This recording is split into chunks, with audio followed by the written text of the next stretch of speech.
প্রচার শেষ, নির্বাচন 21-এ ফলতায় ভোটের আগে তৃণমূলের সবচেয়ে বড় অস্বস্তির নাম অভিষেক বন্দ্যোপাধ্যায়ের অনুপস্থিতি।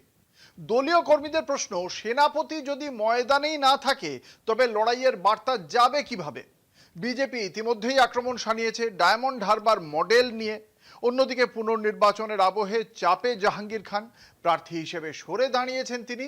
সব মিলিয়ে ফলতার ভোট এখন রাজ্যের অন্যতম হাই ভোল্টেজ রাজনৈতিক পরীক্ষা ক্ষেত্র।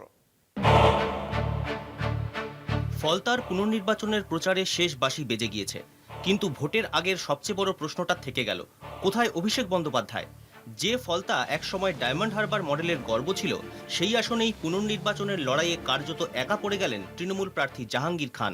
দলীয় কর্মীদের একাংশের আক্ষেপ, সেনাপতি যখন অন্তরালে তখন সৈন্যদের মনোবলই বা টিকে থাকে কি করে?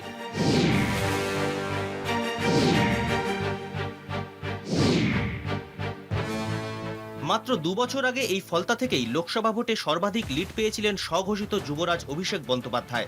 সেই কেন্দ্রেই পুনর্নির্বাচনের প্রচারে তার অনুপস্থিতি এখন তৃণমূলের অন্দরেই ফিসফাসের বিষয়।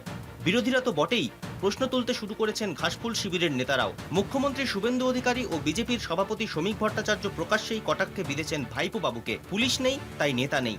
শ্রমিকের এই খোঁচা ইতিমধ্যেই রাজনৈতিক মহলে চর্চার কেন্দ্রে। যারা তৃণমূলের নেতারা বাড়ি থেকে বেরোচ্ছেন না, ওদের গিয়ে বলুন, ভাই বেরোন, আপনারা প্রচার করুন। এ কি করছে? আসুন, রাস্তায় নামুন, মিছিল করুন। অন্যদিকে আরেক স্বঘোষিত পুষ্পা জাহাঙ্গীর এখন আদালতের রক্ষা কবচে নির্ভরশীল। নির্বাচন কমিশনের পুনর্ভোটের নির্দেশের পর থেকেই বদলে গিয়েছে ফলতার রাজনৈতিক আবহ। যে কেন্দ্রকে তৃণমূল দুর্গ বলছে, সেখানে প্রচারের শেষ লগ্নে অভিষেকের অনুপস্থিতি কার্যত বিরোধীদের হাতেই তুলে দিয়েছে বড় রাজনৈতিক অস্ত্র।